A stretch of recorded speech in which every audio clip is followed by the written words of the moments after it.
love that Waylon is sitting and waiting on me. All right, kiddos, I'm picking 3 names out of this bucket. And during my reading lesson, if those 3 names are doing exactly what they're supposed to be doing, they will get a bingo chip. All right. So we have Mystery of Roanoke open on our computers. Virtual kiddos, you may want to go ahead and get this open, Mystery of Roanoke opened as well. You're going to want that on one side and my video on the other so that you can follow along with us while we work today. Okay, so go ahead and get that out for me. All right, we're going to start our lesson out today by just reviewing what we've read. We've been reading this for a couple of days, and so we want to review and refresh our memories over what we've read. Who is the boy in our story? Shout it out. Robert. Robert and his dad. Someone raise a hand and tell me what's going on with Robert and his dad. Oh, raising a hand. Raising a hand. Courtney.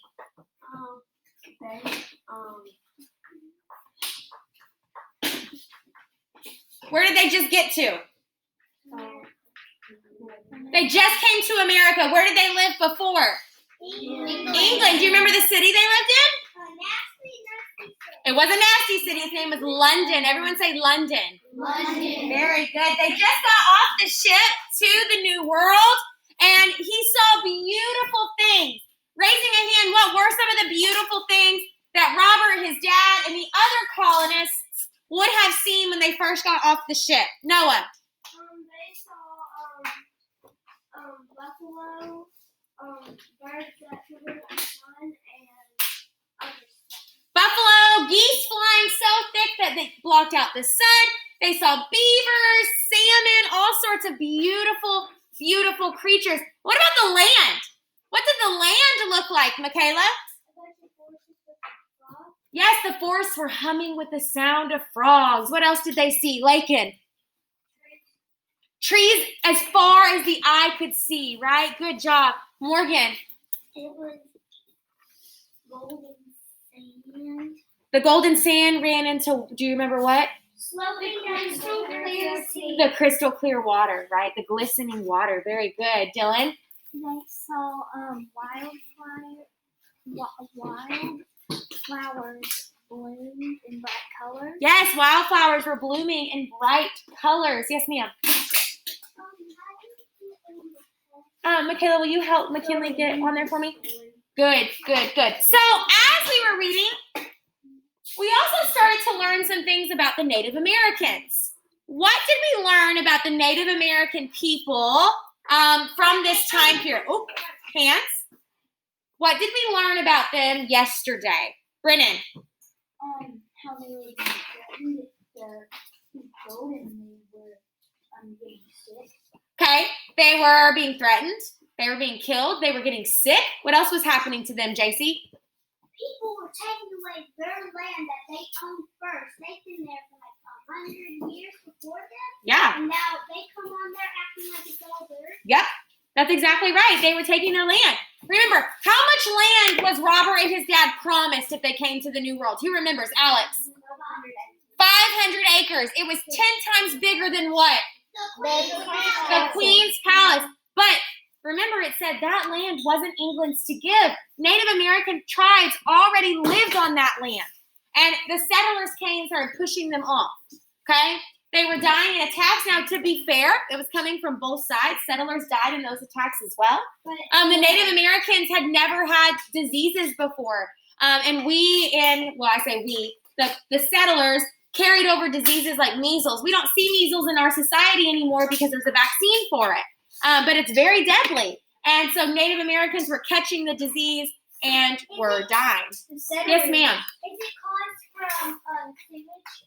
I'm not actually 100% sure what it's caused from. That might be something we need to look up. The settlers started it because before they arrived, English persons attacked the Native Americans. Yes. Okay. So then we learned about Robert, what he saw, that they were there to build a new life, a better life. We learned about the Native Americans. But then things started to get kind of bad. And we read this section yesterday, Worried Whispers. What was Worried Whispers about yesterday? What was Worried Whispers about yesterday? Jesse?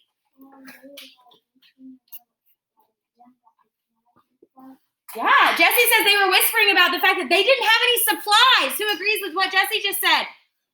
They were going to starve. So what did they do? What? Yes, they begged John White to leave and get supplies. How long did the journey take John White? 3 years. 3 years. 3 years. Okay, that's where we left off yesterday. That's where we're going to pick up today. And then we're going to continue working on our skill of identifying main idea and justifying it with supporting details. Here's our goal. Let's review it. Ready? I will be able to analyze a fourth grade passage. Form an idea. And justify with supporting details. Good job. Lay your hand flat for me. What's it mean to analyze? Ready? Break it into parts and look at it closely. Have we been doing that this week? Yeah. What are we breaking into parts? The The passage. What kind of parts are we breaking it into? And those different sections. What are we looking at it closely for? The main idea. Very good. All right, ready? You're going to be a judge. What's it mean to justify? Proving. What are we proving? The The main idea. What are we using to prove it? Supporting details. Very good. Raising a hand. How do I write supporting details? Raising a hand. How do I write supporting details, Morgan? Do it with me, class. How do I write them? Word for word. Very good. All right. So what we're going to do today is we're going to read through, I'm pretty sure it's Without a Trace together. And then there are 2 more sections. And I'm going to set you loose. And you're going to work through those on your own. Okay? We're going to check in with a partner. Okay? But that's kind of what our flow is going to be today. All right. Let me pull my passage up for you. All right. I need everybody's finger on this section called Without a Trace. Can I have everybody's finger? It's right up here at the very top above the eagle. Everyone's finger on Without a Trace. Very good. Okay, now that we know where we're reading, what is going to be step 1? Shout it. Read it. The passage and the Title. Okay, what is our title? Without a trace. Really, that's called a heading, right? But we know that this is called Without a Trace. We're just reading. Are we doing step 2? No. What are we really focusing on today? Reading. And asking who or what. So we're going to read it and then we're going to stop. And I'm going to go, who was that passage all about? And then after we find the who, what are we going to do? Ask what. What? What about that person? What about that thing? Okay, and that's our main idea. All right, are we ready? Eyeballs are on your laptop because you're following along with me as I read. Virtual kids, that goes for you too. All right. Without a Trace. In England, White faced one frustrating delay after another. What's a delay? Raising a hand. Hands. What is a delay? Now you can tell me. Something you push away till like the next day or the next or the next or the next or the next or the next. Yes, ma'am. It's something that gets in my way, right? It keeps me from doing the things that I need to do. It delays me. Okay? Like COVID-19 has stopped us from. Yep. You just cut me It's off. okay. It's okay. Finish what you were saying. Cut us off from, like, COVID-19 stopped us from having pep rallies because we have to have 6 feet. Yes, ma'am. Can't all sit out there. So we delayed it to probably next year. We delayed it until next year. Very good. So John White is being delayed. Okay, it says one frustrating delay after another. By the time he found a ship to bring him back to Roanoke, 3 long years had passed. He imagined the settlers waiting for him on the island, hungry and afraid, and that was if they were even still alive. At last, in August 1590, White arrived on Roanoke. He rushed toward the place where the colonists had built their cottages 3 years earlier. What he saw stopped him in his tracks. Where there was once a bustling village, there was now only an empty clearing. Almost every trace of the settlers was gone.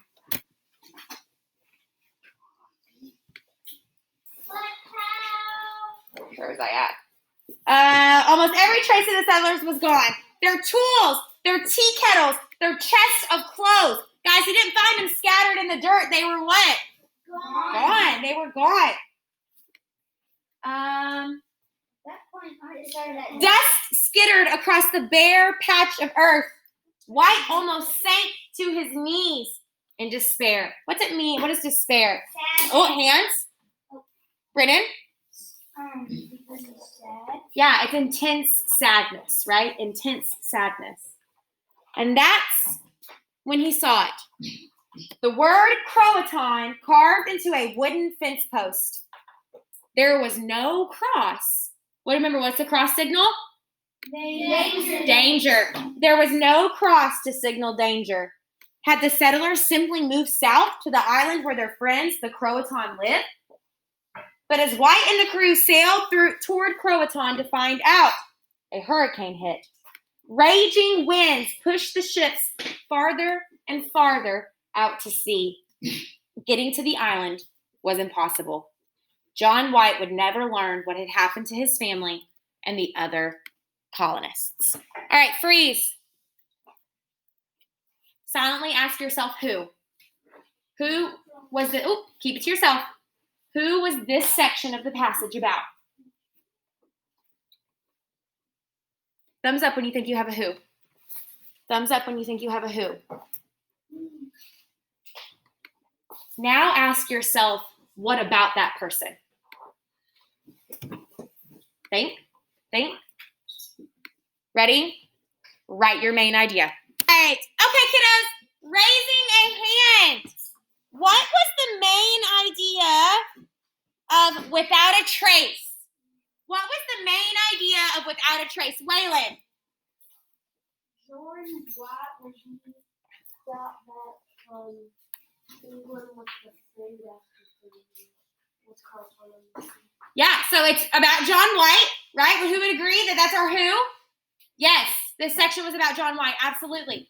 Okay, so it's about him and his journey where? To go get supplies. Go get supplies and find his colonists, his family. It would take any of those.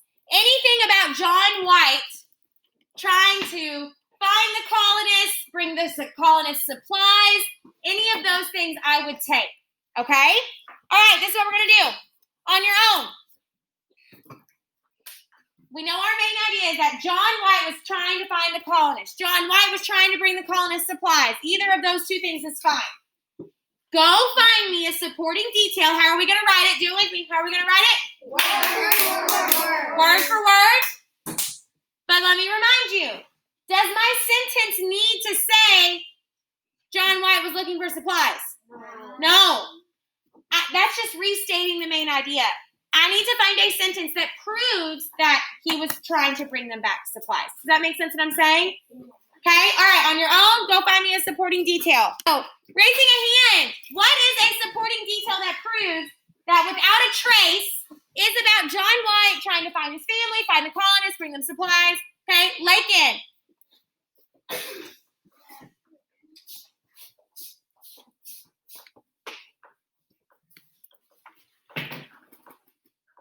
Did you lose it? Look for it and then I'll come back to you, okay? McKinley. White faced one question day after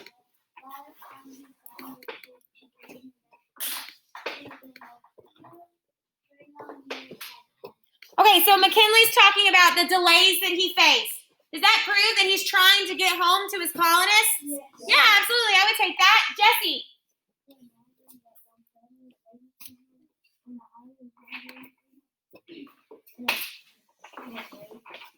He imagined the settlers waiting for him on the island, hungry and afraid. What does that show us? He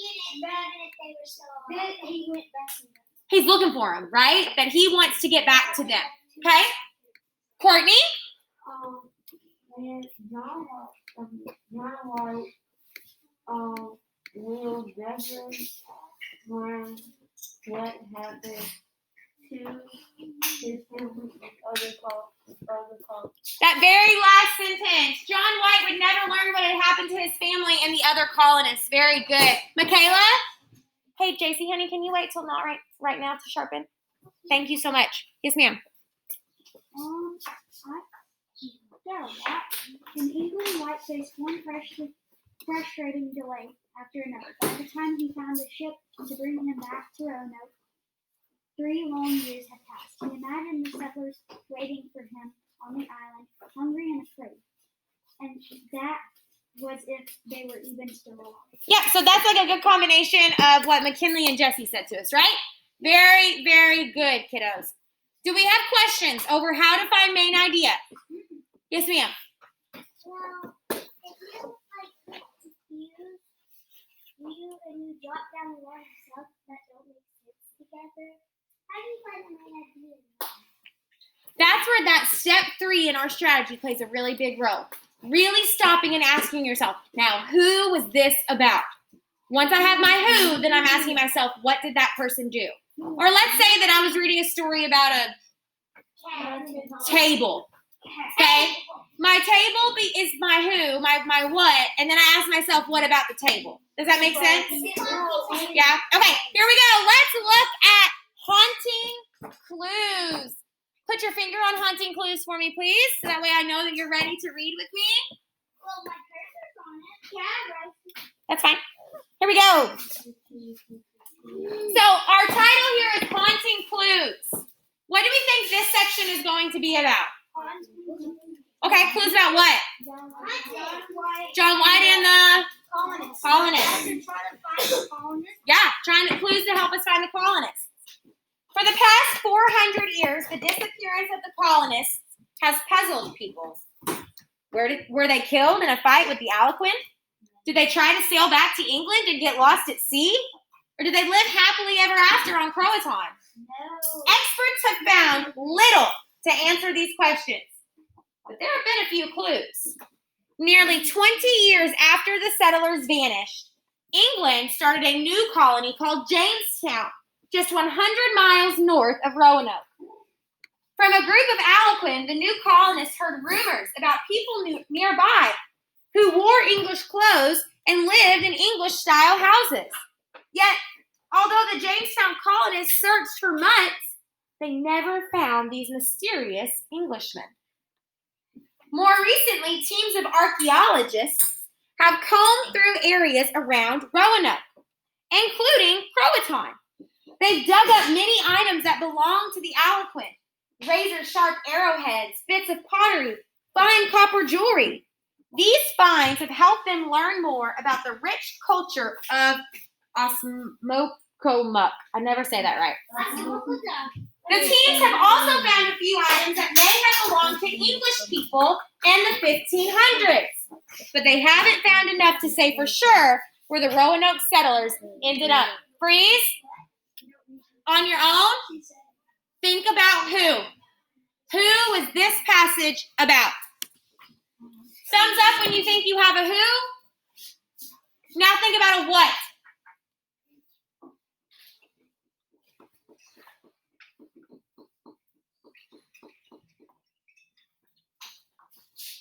Write your main idea. Write your main. Okay, what is the heading of this section? Haunting clues. What did we say the haunting clues could be about? Raising a hand. What did we say before we even read? What did we say we thought this could be about? Alex. Okay, clues about what?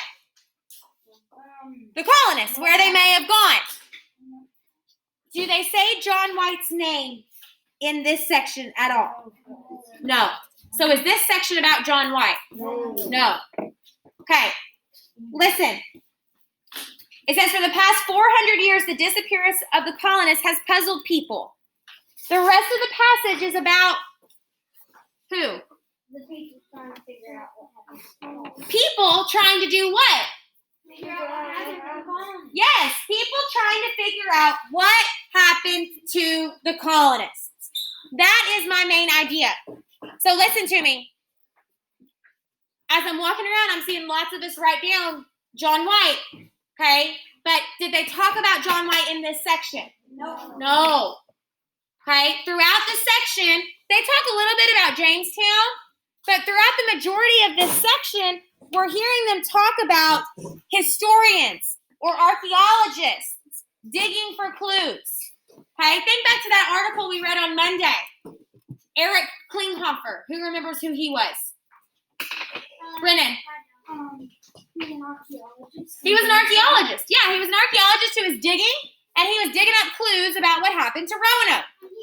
Wasn't he opening a museum called the Life of the Colonists? I don't remember. That was a different dude. He did open I don't remember if he was opening a museum. But I do know that this section, and you got to look at that heading, haunting clues, that's telling me that this is going to be about clues to help me find who?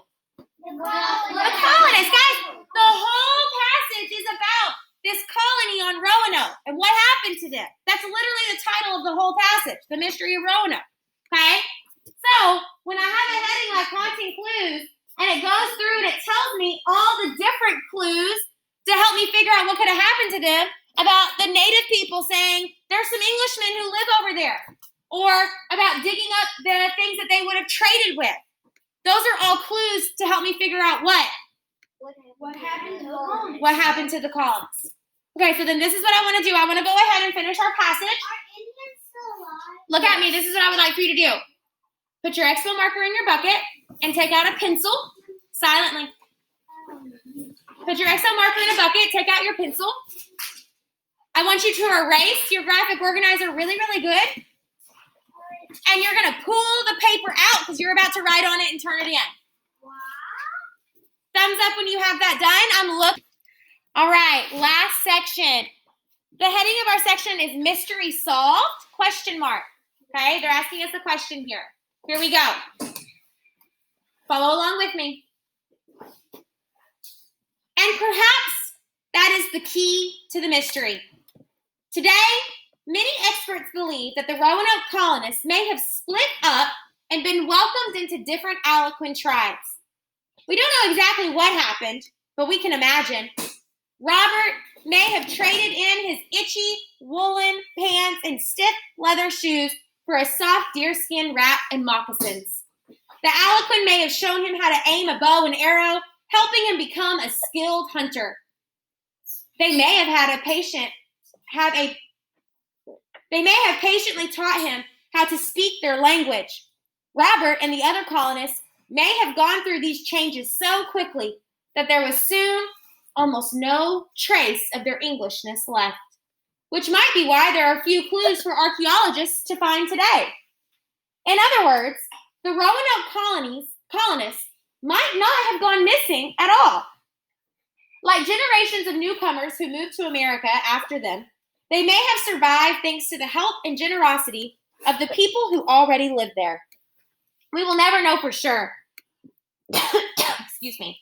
We will never know for sure, but we do know what happened next.